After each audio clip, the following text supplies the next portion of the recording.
Welcome to the Crux of Cardio. I'm Jordan Bergen, Head of Cardiovascular at Crux. In 2024, I very nearly suffered a cardiac arrest due to an underlying illness. It was unexpected and it fundamentally changed how I look at the industry. Since joining Crux, my role has been simple but ambitious in practice: to strengthen the cardiovascular ecosystem by supporting the people building it through talent, through fundraising and through community, helping founders, executive clinicians and investors connect in ways that genuinely move the needle. We started the Crux of Cardio to spotlight the incredible work happening across the cardiovascular space, the technologies, the teams, the setbacks and the breakthroughs, and most importantly, the very real patient impact behind it all. I hope you enjoy this episode. Hello, my name is Jordan and I'm back for another episode of the Crux of Cardio, and today we are blessed to have Andreu Climent from Corify with us today. Andreu, do you want to give yourself a bit of an introduction? Thank you very much, Jordan. It's a pleasure to be here and it's an honor. I'm Andreu Climent. I am the CEO of Corify Care. And to talk something about myself, I am an engineer, a background in communications and electronics. But I don't know why I hope someone combines me to start working within a hospital. So more than 20 years ago, I started working within a cath lab in Germany, although I'm from Spain, and learning that clinicians fail a lot in how to treat the patients, despite they have the best. And so we try to do our best to ensure that we can help them to improve in that treatments. Fantastic. Starting in telecoms engineering then, what was you working on back then? The truth is that I just finished the career and I started going into the cath lab to analyze signals to help the clinicians.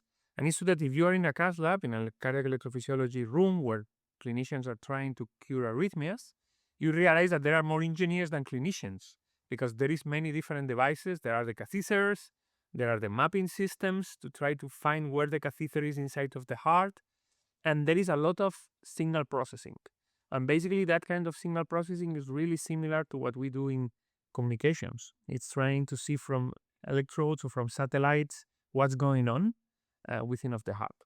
And that was my work from the beginning. So clinicians try to identify in a patient with an arrhythmia what's going on within of the heart. The arrhythmia is coming from one side to another, and for that they have to move the catheter. But the truth is that they do it blindly because you only can move one cable within of the heart. So it's really difficult what's going on in the entire heart. So we thought from the beginning, okay, what if we could show the entire heart to the clinicians in order to show what's going on? And that's what we tried. But it's true that it took me more than 20 years of academic research to go from that ideas that we need to help clinicians into really do something that right now is helping the patient in every day. Amazing. And so are mapping arrhythmias and decoding radio signals similar, or more similar than people think? It is because at the end, what we do and the system that Corify has developed is a mapping system that is fully non-invasive. So we place electrodes outside of the body, and these are like satellites that are getting the signal that comes from the heart. So and it's the same mathematics and tools that we were trained in the grade school for learning how the antennas work, how the electrical preparation work, but using within a body. And that's what is working on. And it's not too difficult. And in fact, most of the people that is developing this kind of mapping systems is electronics that come from communications arena. So do you think that coming from outside of the cardiology or even the medtech space actually helps you challenge the, assumptions that are there in the current standard of care? That's for sure. So, for example, in my case, I was an engineer. So you start working with clinicians, and my brain is designed as an engineer that wants to understand how electronics works. That's why I was trained in electronics. And when you are finishing your school, you realize that, whoa, I understand my computer, I understand my mobile, but there is this thing called bioelectronics. Oh, that's super interesting. Let's try to learn about it. And then I go to a hospital and I start talking with clinicians, and you realize that they are treating patients but do not fully understand how our bioelectronics work, because there is no enough knowledge about how the heart works or how many of the cells work. And this is shocking because for an engineer trying to do something without understanding how the mechanistics behind it is really hard. And that's why it made me, okay, I need to understand it. I need to help to understand it. And instead of learning by trying, that's what clinicians do, learning by, okay, I burn here, let's see what happens. I burn there, let's see what happens. We thought it in the opposite way. So what happens if we can see everything and try to learn from that? It's true that at the beginning it was impossible to see in humans. So the team in Germany, I was in Magdeburg and later in Leipzig, they sent me to United States. They said, okay, if you want to learn bioelectronics, you should go with these cath labs or these research centers. And I was in the Cleveland Clinic first and later in Michigan University with Professor Jose Jalife, one of the most amazing research lab I never had been. It's a lab in which in the same research unit, you had from patients, but also big animals, but also stem cells and cell cultures, small animals, and mathematical models.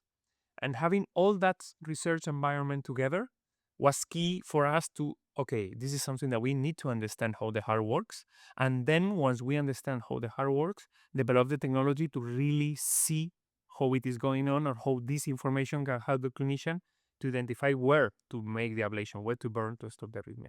But putting together biologists, clinicians, engineers, mathematicians, it's key for making that all these things will happen. I want to kind of zoom back into something that you mentioned. It was, I sense that there was like a frustration in the market. What do you think frustrated you enough in EP to start Corify? What was it that you feel the field was missing? Thanks for the question. And it's key to understand this. And this is, as an entrepreneur, I learned this in the way. Because at the beginning, when you talk with a clinician, they tell you what they think that is their frustration. But many times, the real frustration is much bigger than what they say. Let me explain it. When you are in a cath lab and you are trying to treat an atrial fibrillation patient, what happens is that they do not see the entire arrhythmia and they usually burn pulmonary veins because it's that 50% of the times it works. So if you talk with a clinician, they will probably tell you, oh, I need to be sure that pulmonary veins are well isolated, are well burned, because that's their daily by day, what they are doing. But if you look a little bit a step forward, you realize that no, you are treating blindly, you are doing the same in all patients, and you are trying to do the best that same thing. But the truth is that you do not need that. What you need is to understand what's going on and treat every patient in a personalized way. So this need is probably what clearly we realize it. And why?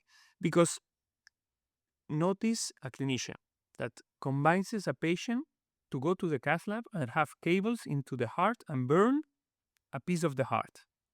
And then understand that that patient, 50% of those patients will come back to your visit and tell you, clinician, you burn my heart and it failed. I continue having the arrhythmia. That's a big pain. Yeah. Clinicians need something to ensure that, okay, if I send you to the cath lab, if I send you to a surgery, it will work. And I need to be sure that it will work. And we are working in that way, trying to ensure that we increase efficacy of each one of the treatments. So, I was going to say in simple terms, there's probably not a simple term for this. I'm going to rephrase the question. How does the Corify system work? Thank you very much. What basically we do is put light into the room. If you have a clinician trying to identify the origin of our arrhythmia, I like to think that the clinician is entering into a dark room without light and trying to find someone that is inside of the room. If there are 20 people in the room, if it's no light, it's really difficult to know who is who and who is the one that do. And they burn always in the same place. Okay, I will burn here. But what we do is, what if we turn on the light and we show to the clinician what's going on everyone in the room? Then you can identify who is Jordan, and then I'm looking for Jordan. And that's specifically what we do. What we do is we put electrodes in the thorax, non-invasively, and we give to the clinician a 3D map of the entire heart in real time, beat to beat. So they can see the arrhythmia and they can identify, thanks to the algorithms, they can identify which is the region that is making that arrhythmia, the causing the arrhythmia, and then go there directly. Don't do it blindly. Specifically treat the region that is making the arrhythmia happen. And with this, we have more than double the efficacy of the treatments. Amazing. And what is the current what is the current standard of care for it? Who is competing in this space right now? Here, there are cardiac electrophysiology is one of the markets that is more growing in the entire medical device arena, be- thanks to the fact that finally we have good technology for doing this kind of a little bit of treatments. The big markets are, of course, Johnson and Johnson with the Carto system, Medtronic with the Affera system, Boston Scientific with the Arrhythmia system, and Abbott with the Navex system. These are four big companies that they have a portfolio of systems that basically is an invasive mapping system and different catheters, because depending on the specific pathology, you may need one or another catheter. And the standard of care of today is that clinicians assume that they need to go with the patient with the cath lab blindly, put the cable inside of the heart, and using one of these four navigation systems that are more or less equivalent, treat the patient, try to identify where to burn. And this is how they are doing it. And it's acceptably well. It's much better than it was 20 years ago. We cure 50% of the patients. But the truth is that right now, there are different startups, Corify is one of them, that we are trying to put some kind of smartness on that. So try to see what's going on and try to ensure that we help the clinician to make the first procedure the efficient one. Brilliant. So essentially, this is your whole heart mapping, right? So this is different from catheter mapping. How did you validate your maps against like the more invasive systems that are currently on the market? Mm. So when we developed the technology, basically how to validate the system, it was super obvious. Okay, we have the endocardial mapping that you have to do it. The one that you do inside of the heart, point by point, you start moving the catheter, and you may take half an hour to make a map of a regular arrhythmia. So something that is regular, you can move the catheter and assume that every beat is equal, and you can generate a map. That was usually today is the standard care for regular arrhythmias to be mapped. We can do the same in one single beat from outside. We put the place of the best or electrodes and we do it. And what we did for getting the CE mark and almost the FDA is approved is compare one by one. In every single patient, we have both the endocardial map and the non-invasive map. And then we can demonstrate that our map gives more than 90% of accuracy. But in addition, we can go further because the endocardial map only can map one chamber. There are four chambers, the two atrias and the two ventricles. And they only can map endocardially, inside of the heart. But we can map endocardially and epicardially, the whole heart. So right now, there is no way to do the kind of global maps that we do with an endocardial mapping. We are the only one that can do it. And how we validated that was by using digital twins. So what we have is a full digital twin of a patient, and then we can generate the body map from that digital twin, so that's mathematical simulation, and then using that body surface map of the digital twin, use our algorithms to demonstrate that our endocardial or global resolution is as good as the one that I use it as gold standard. So this is basically two things, which are data from patients and data from mathematical models, as what we use it for getting the CE approval and the FDA approval. What happens if your map disagrees with the invasive mapping? Many times may happen in some of the areas, and it's interesting because also the endocardial map is quite limited for many aspects, because the endocardial map only looks into the endocardial where the catheter is touching. So what we show is that we can give a higher precision globally. But even in that, we have not identified cases in which it disagrees. We have identified cases in which the level of noise endocardially or from your system is too high to give you a map. And that's what we do. So there are around between 5 to 10% of cases that because of the signal to noise ratio is too low, or because the number of electrodes that are well placed is too low, we cannot generate a map. Amazing. And so imagine I'm a clinician, right? What's the selling points? Like what's the big upsides for using the Corify system? What we developed the system, and that's what we are basically going to the clinician, is the first time that you can see the entire heart in a complex arrhythmia like atrial fibrillation, which is the most common. There are 60 million patients around the world. There are more than 50% of the catheters that are used are for this arrhythmia, and it's where we more fail.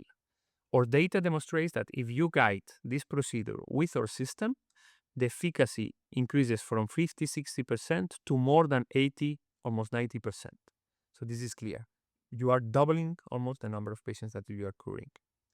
That was our selling point, and this is our selling point. But the truth is that as soon as we put that in hands of the clinicians, they say, "Oh, that's great, but I don't want. I want to use it not only in these atrial fibrillation complex patients. I want to use it in every single patient, in a ventricular tachycardia, in an atrial flutter, in a pacemaker implantation, because as soon as you realize that you can see the whole heart in a safe, fast way, burning or implanting a device blindly is insane. So if imagine that you are the patient, you want your clinician to be sure that that pacemaker is being implanted in a proper way, that ablation is being done in a proper way. So we are moving in an era in which first in the most complex patients, but step by step we want to be sure that every single patient and probably every single subject, instead of having a old 12-lead ECG mapping, they will get a whole heart mapping to ensure that they can be treated as soon as possible in a proper way. Amazing.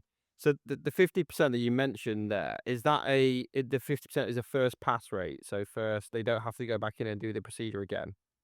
In atrial fibrillation, it's exactly like that. So what we are comparing is persistent AF patients that are the most complex arrhythmia, but also the most common. Is not is the most typical one. And what we are demonstrating is that in just one intervention, if you compare a standard of care, which is empirical ablation, with or ablation, we are increasing significantly the efficacy. This is right now in pilot studies. We are moving on in the randomized trials, but this is the way in which we want to demonstrate to the community that this smart way of treating and personalized way of treating will increase the efficacy of the treatments. Brilliant. What do you think the biggest barrier for adoption is going to be? There are many. If I learn, I'm a researcher. It's the other time 7 years that we set up Corify, and I'm working in Corify. But I continue feeling as a researcher. And when you are a researcher that develops a technology, and then you realize that okay, I want to put this in the 3,000 hospitals that are around the world, and in the 1 million patients that are treated every yearly, there are many different barriers to go there. Of course, first we need to meet the technology that is scaling up, is able to be scaled up. We have done that thanks to our partners. We are already being able to produce electrodes and devices in a sufficient way. Second, we need to be sure that the clinical evidence is good enough to combine the community, and that's what and needs to be not only good but convincing, and this is what we are right now doing. And third, you need to be you need to partner with someone that has the capability to go to 2,000 or 3,000 hospitals. This is something that this process of scale up is really different from what a small company is doing. And we are in that way. That's the truth. We are in contact and collaboration with different strategics to identify which is the best way to integrate this new technology in the whole pathway of the patient before the cath lab and during the cath lab. Interesting. And so how are you approaching those partnerships with existing EP platforms? Basically, they are approaching us. That's the truth. As soon as of course, we know them and from along. And what we have done is we, in every research conference, in Rhythm, in ERA, our teams or clinicians that are using are showing the results, and we are presenting the technology. And then what happens is that as soon as the results started to be quite impressive, we started to get contact by these big strategics, and they are interested to first to understand the technology, second understand that it's real. So because there is many people over there selling things that may not be what they are really doing, and in our case it's difficult. So I mean, we need to combine that our technology really works, and they need to come to the cath lab, see a real-time case, talk with the clinicians that are using us, and we are in that scenario. The next steps is, of course, first, the most obvious is integration with an endocardial system. If you can have a whole global mapping and endocardial system, integrated that in the same platform will make the fastest cardiac mapping system and the more precise cardiac mapping system. And that is that technically feasible? Yes, of course, we thought that from the beginning, but we are in the negotiation with them about how to do it and which is the best uh, process to do it. And but this is early at the beginning. They need to know us. We need to understand how to make these kind of integrations and probably identify which is the best platform to do it. Amazing. We've spent a lot of time talking about the products and the areas that you're focusing on. We've kind of missed an important part, and that's where you guys are at as a business today. So, present, where are you? But it's super important.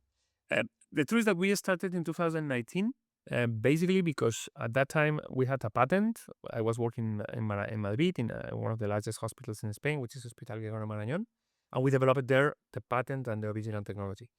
We were invested.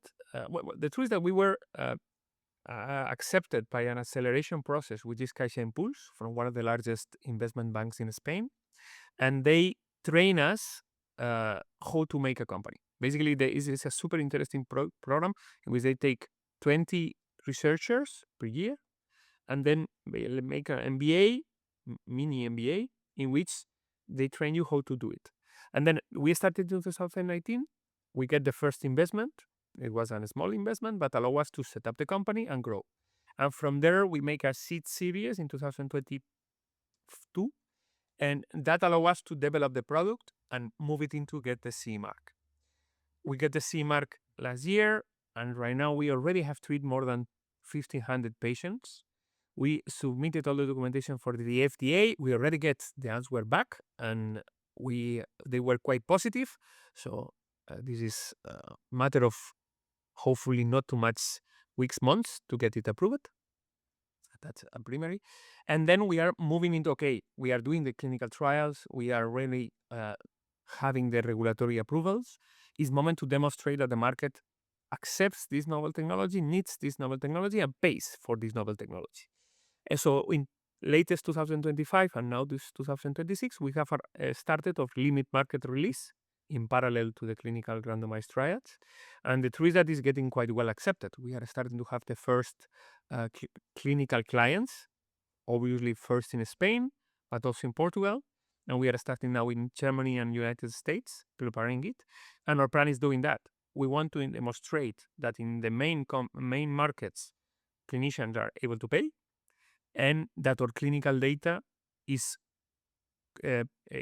convincing to everyone in the community. And from that, prepare the scale-up process to make this go to every single one of the patients.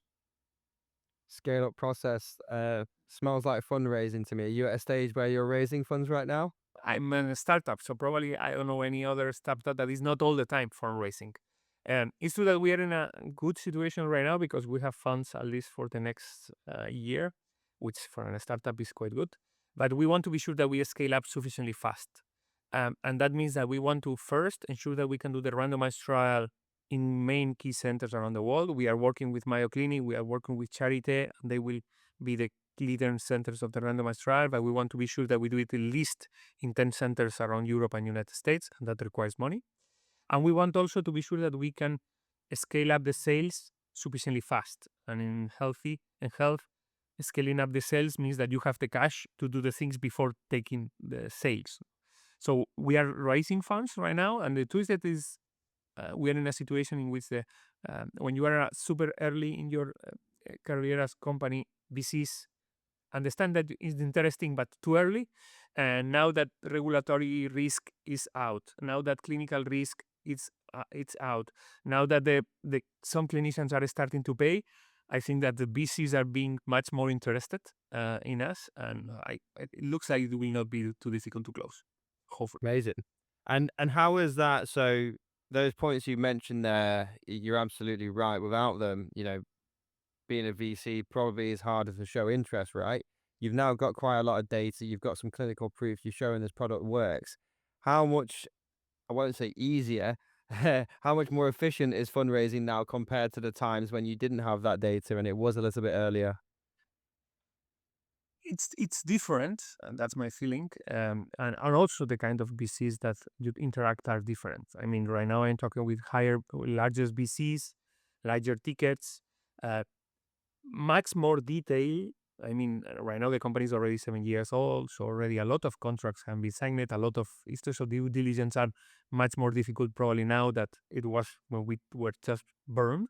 But at the same time, it's much more easy to attract international VCs. I mean, when you are in a small company from a small country in one of the size of Europe, you only can go to your close VCs that usually go for seed areas. So I think one of the main problems is that in Spain, we are learning and we are growing quite a lot, but the number of VCs for early stages is quite limited.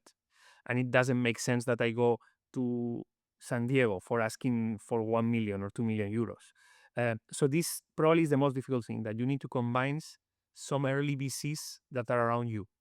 Now that we have the results and we have some Spanish VCs much larger that are interested, it's much easier to attract the interest of international VCs, and then basically opens the window that to many different VCs from United States, but also from many different countries in Europe.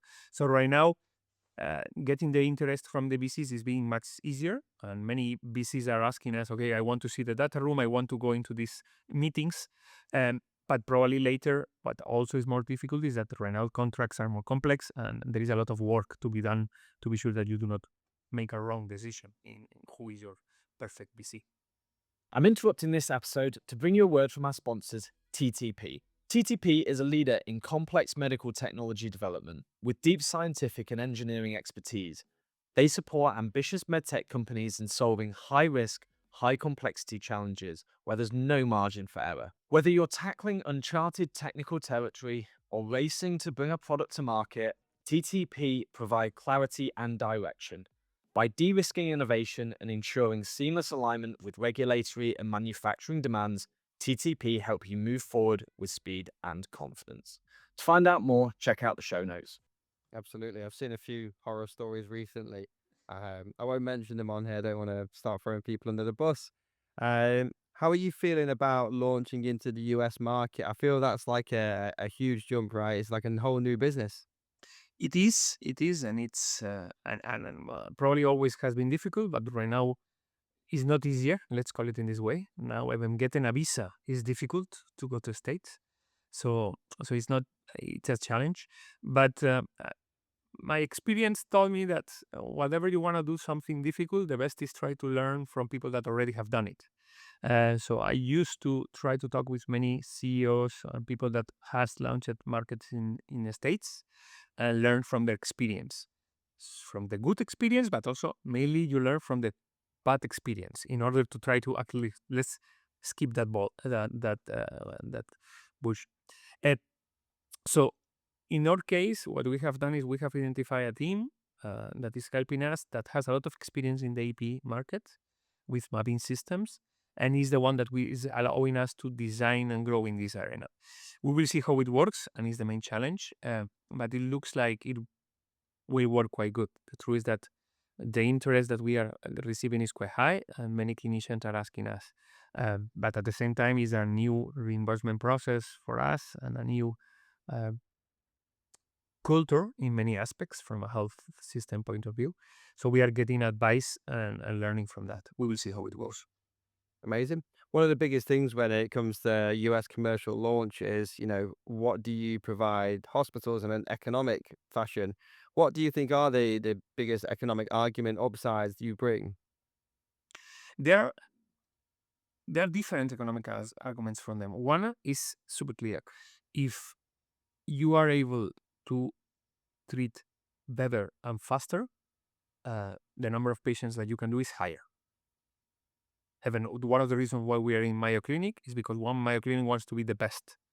And if they are the best, they will have a higher number of patients that go there. Second is that we are much safer than any catheter and at the same time faster. So that means that let's imagine for the price of a catheter, you get a whole heart mapping and it's much faster than moving the entire catheter within of the heart. That's one of the things. But at the same time, what is really the key selling point is that we are making all the process much more efficient. We are ensuring that every single patient and every single clinician will, the pain that I was telling to you, if you are going to talk with your patient and you are going to tell him, okay, this was your first ablation and you are cured, it's much better for the clinician, for the system, and also for the patient. So there's lots of upside then, which is really interesting. I want to talk next about the biggest buzzword in medtech right now, AI. So where does AI really fit into your platform? It's, as you may imagine, we are a source of data. So we are the first system that can get full mapping from the front in the back for the patient.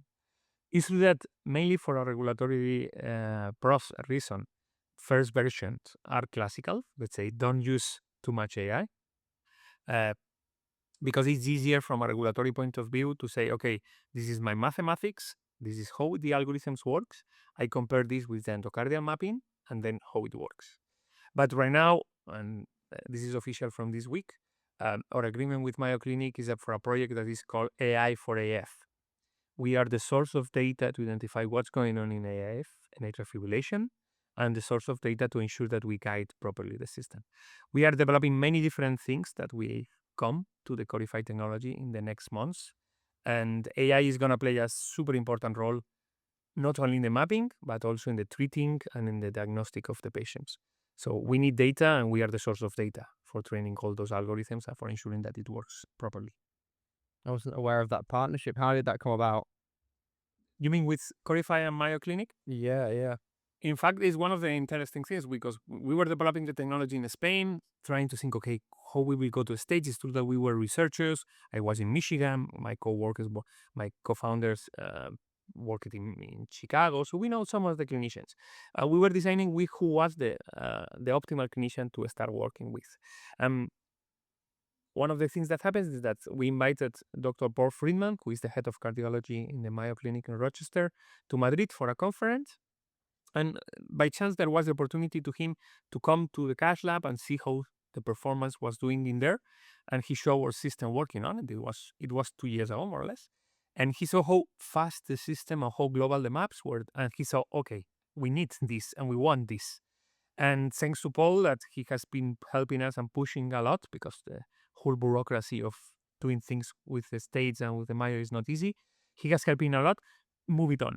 And now Mayo Clinic is a stakeholder of Corify, is helping us, and we are growing from that. And it's for many things. First, because the technology that we have today is already something that we are putting in the market and is going to change the standard of care of patients. But I think that when I see how Paul explains it, what is coming is ever better.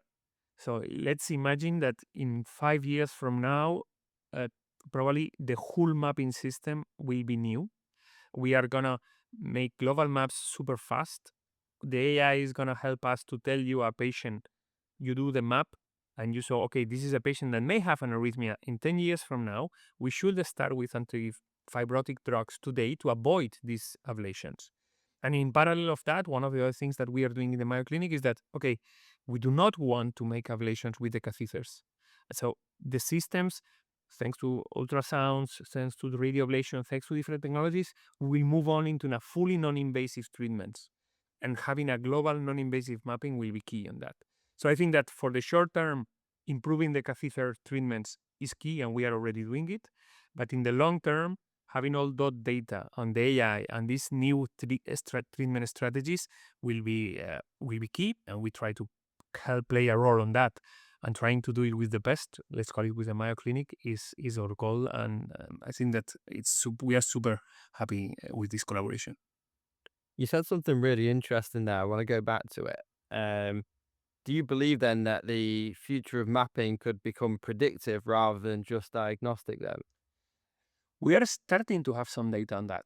That's true. We already published a paper in Herrhythm in which we identify that we can identify in which patients pulmonary vein ablation will work and in which others something more will be needed. And we already published a paper in Journal of Cardiovascular Electrophysiology identifying that in which patient antiarrhythmic drugs will be good enough and in which patient something more will be needed. Right now, the number of patients with a cardiac arrhythmia that go to the cath lab is less than 5%. So 95% of the patients, we cannot offer them to go to the cath lab because there is not enough cath labs, because there is not enough resources in the health systems to do it. So we need to be sure that those patients that go to the cath lab are those ones that will benefit from going to the cath lab. And at the same time, that if there is a patient that maybe a drug or maybe a surgery is needed, we identify that. So this is something that we can already start doing today without nothing new, start doing it today. But as I pointed, I'm sure that we will be able to do that in much more advance. Is already demonstrated with some of the papers from Mayo Clinic with the AI ACGs, in which this kind of analysis over the cardiac signals can identify when a heart is in risk of suffering an arrhythmia. We do not know yet, but what happens if we start doing these treatments with drugs much earlier than the arrhythmia appears? Most of the time, the arrhythmia is a symptom of a pathology that started 5 or 10 years ago. If we can identify that and start providing these antiarrhythmic drugs or these antifibrotic drugs or these anti-inflammatory drugs, we will probably ensure that that patient will not have the arrhythmia. Of course, it will take time and the pharmacological work enters in, but we are already getting the data to be sure that we can demonstrate that and then change the treatments. We've spent a good amount of time talking where we think the EP market's going to be going, the mapping market. We've not spoke about where you guys could be going. We've spoke about it, geographical, but if everything goes right over the next 3 to 5 years, what do you really want Corify to be? We want to be in every single cath lab in the world. That's the first step. In the next 5 years, we should be able to treat at least 1 million patients. That's our goal, because we want to be sure that we help everyone that is in the cath lab. For doing that, we are trying to look into the partnerships that could make sense of that. But this is just the beginning, because what we see is that, okay, if we demonstrate that these mapping systems in the cath lab is useful and we can scale up this process, we will be able to have this simplified mapping system to be used outside of the cath lab. And then I don't want only to help that 5% of patients that go into the cath lab. We want to help that 100% of patients that have an arrhythmia. So in 10 years from now, we want to be in 10 million patients per year and try to be sure that we can help the whole process. And I see that the strategics are also thinking in that way, because look at them. They are increasing the market year by year. That's great, because we are treating more and more patients. But we are only going into that 5% of the patients. So we need to improve the entire process to be sure that we can help as much patients as possible. Probably we will do more ablations, but we will do better ablations, more efficient and more efficient. And at the same time, if you're a patient and you know that an ablation has an efficacy of 50, 60%, you are not sure in going into the cath lab. And if you're a clinician that you do not do the arrhythmia, the catheter ablation, but you prescribe the ablation, and you have to explain to your patient, okay, I can prescribe you this, but it's 50, 60% of efficacy. Oh, it's hard to prescribe that to your patient that you know it. But what happens when we reach an efficacy of 80%?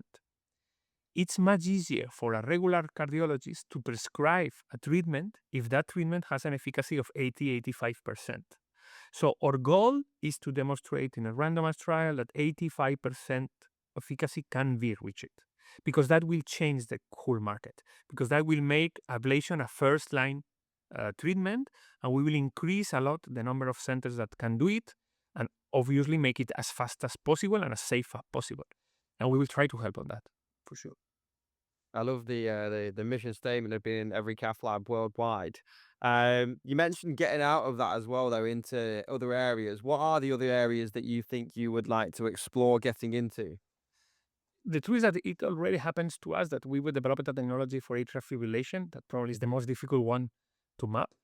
But as soon as we realized that it worked, the clinicians told us, okay, I want to use it for ventricular tachycardias.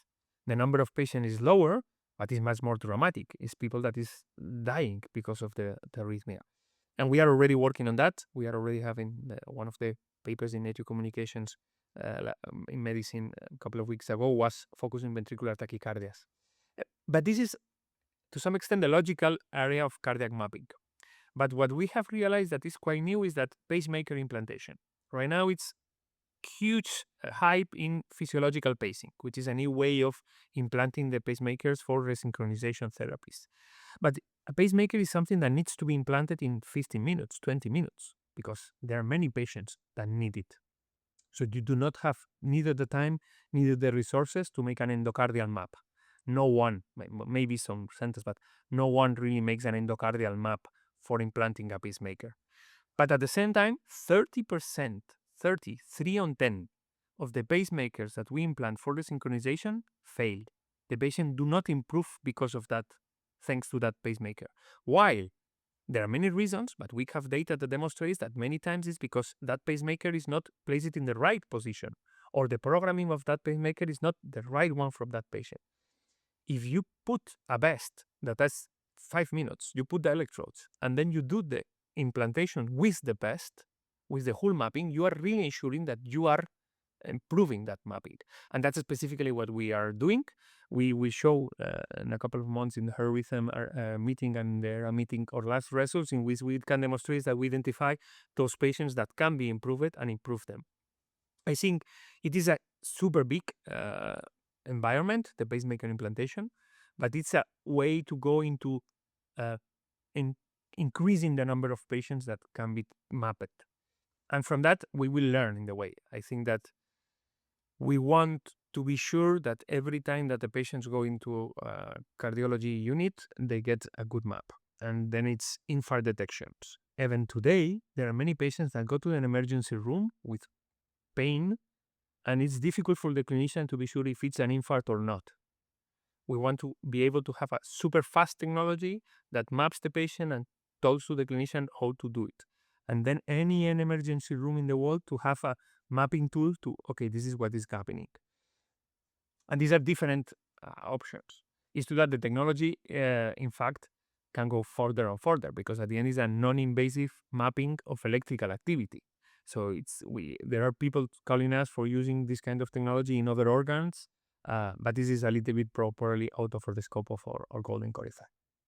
Might be too early to ask. You said that the efficacy is about 30%. Was that 30% are wrong or right? Not wrong. 70% of the pacemaker work, 3 of 10 fail. So what would you like that efficacy to be if you was to be able to intervene? Because for the sakes of 5 minutes, if you could get that up to 90-95%. I don't think that we will reach 90-95%, at least not with the therapies that we have today, because many reasons. Because most of the time, one of the problems may be that there is an infarct area that is difficult to be treated. But I guess that my goal is to go 85%. I think the psychology is that if you are able to have a treatment with an 85% efficacy, that makes a lot of sense. Always maybe reasons why the patient will not go well, because of an infarct, because of other things. So more than that, it's difficult to be reached. But from 70 to 85 is 15 points. So it's a lot of improvement. And also there are patients that go worse. There are patients in which a pacemaker is implanted and it goes worse because make side effects. We want to detect that and avoid these kind of things. And also notice that safety is something really important. 101% of the patients that go into a cath lab have a serious problem. May not be a dying problem, a killing problem, but it's a serious problem. An embolia, a problem in the 1%. That means that in a hospital, which is relatively big, that is 2,000 patients per year, that means 20 patients have a serious problem because of the catheters, because of introducing to catheters. If we can help the clinicians to ensure that they do that in a fully non-invasive map, or at least reducing the number of catheters that they need, then the safety will increase. And that means number of patients that we ensure that they go better. Amazing. You've been very generous with your details today and talking me through everything that's been going on. One thing I want to ask you is, you came from outside of an industry into something I'd say completely different. By the sounds of it, it's not completely different. There's actually a lot of crossovers. But what are the biggest lessons you've learned on the way? If you was to restart again and start Corify again tomorrow, what do you think you would change? Super important. And First is that everything is super difficult, much more difficult than you think. And also technology. I mean, it's great and we are super happy, but it's much better than we never thought it should be, but there is range for improvement. So you need to be aware that there is range of improvement. So try to make the minimum viable product. Don't try to make it too complex. That's one thing that I should know. I should do it. Second, and it's probably the most, in fact, it's the most important. Try to be surrounded by the best.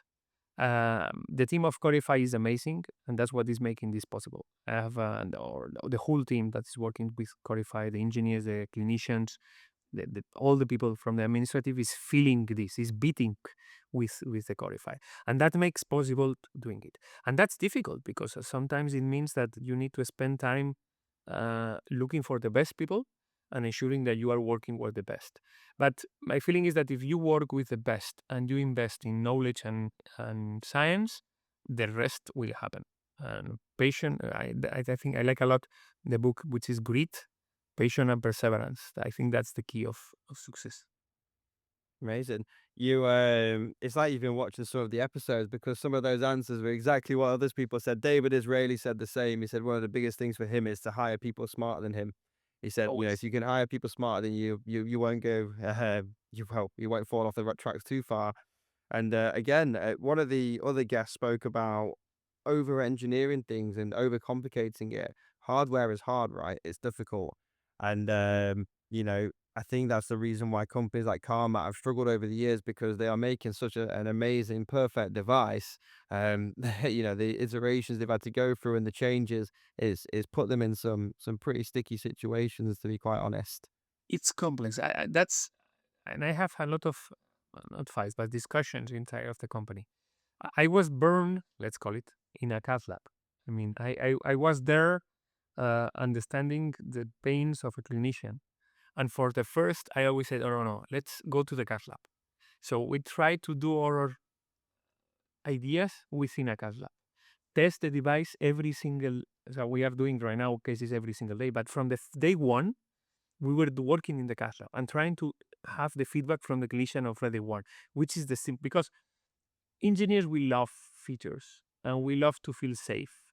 And then we love to make as complex as possible the feature to be sure that we are safe enough to be used. And this is great, but at the same time is impossible. Trying to make things perfect is impossible. So try to make useful. And for that, I think that you need to be working really close to the people that needs you. And hopefully, as minimum once a week, as hopefully once a day, you need to talk with a user and try, okay, this is what you need. Yes, no, why not? How to improve? And there is one thing that if it took me time to learn it, but right now I do it. Try to improve one thing at a time. Identify what's your key thing. For example, in our case, we are fastest cardiac mapping system. We are real-time mapping system. So, okay, this is our key thing. We are super fast. Less than 10 minutes that the patient arrives and we are mapping. So when we set up the company, we took 2 hours. And we would say, oh, we are super fast. 2 hours. Right now it's minutes and now it's real time. So we always had, okay, we want to be, this is the precision that we want to reach. Then try to be faster, faster, faster, faster, faster. Now that we are fast, okay, now we can think in increasing the precision. But don't try to increase the two things at the same time, because otherwise it's really difficult to know what to touch. So try to touch one thing every time. And when you reach that, okay, we want to do it in less than 10 minutes, or we want to do it in real time, then increase the other one. That helps because that makes much easier to be focused. And okay, when you are 2-3 people, it's easy to be focused because you can talk. But when you are 30 people working together, it's super difficult to be focused. And you need to have a clear metrics. Okay, this is our goal for these 3 months. This is our goal. Let's do it. And this is something difficult. And I think that I continue learning, but this is one of the things that I would like to learn before. Amazing. And what do you think you underestimated the most about this industry?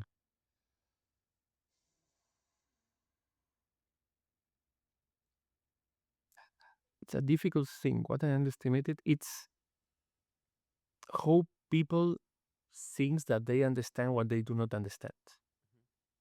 At the end, our brain is uh, telling us that we do the best possible thing always. It's really difficult to someone that is trained to, let's do it, burn empirically and burning the same in every patient, that you go and you show them with data, okay, this is not what the best that can be done.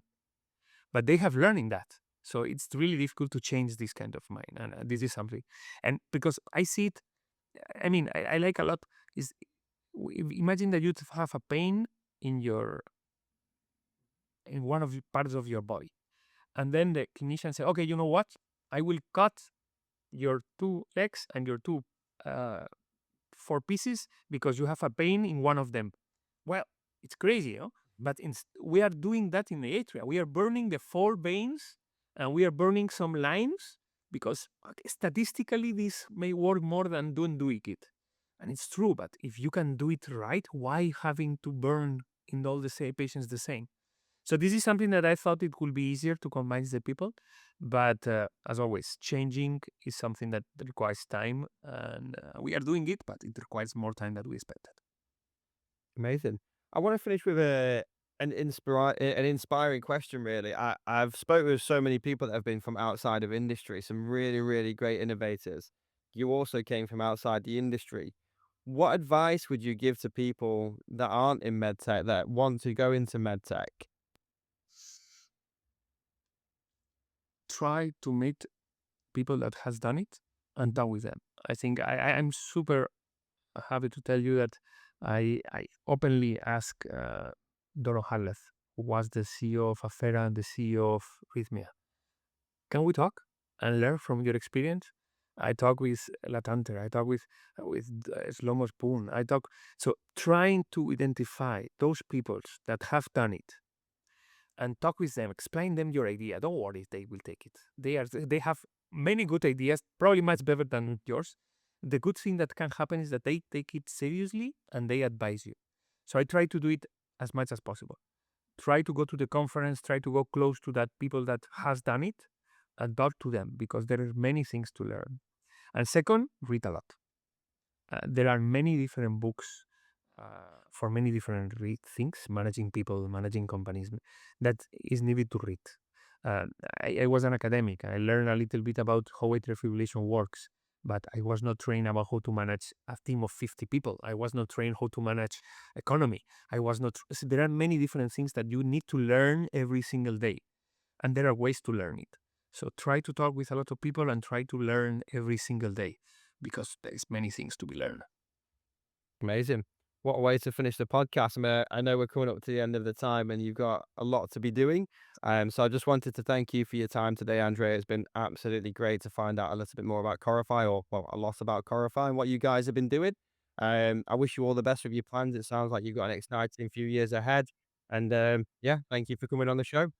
Thanks to you, Jordan. It's a big pleasure, and hopefully we talk not too far away. And instead of 2,500 patients, we have close to 1 million patients, because this is our goal, helping more and more patients as possible. Thank you very much. Hopefully I'll speak to you before the million then. Take care, Andreu. Thank you. Bye. If there's one thing this space has taught me, both personally and professionally, is that progress in cardiovascular care is never the result of one individual. It's built by ecosystems, by teams, by people willing to take the long bets on hard problems. At Crux, our mission is to support that ecosystem through talent, capital and community. The podcast is one small part of that effort, a place to share the real stories from people shaping the future of cardiovascular care. If you found value in today's conversation, I would love for you to follow the show and share it with someone building in this space. And if you're a founder, operator or investor working on something meaningful in the cardiovascular care space, we'd love to hear from you.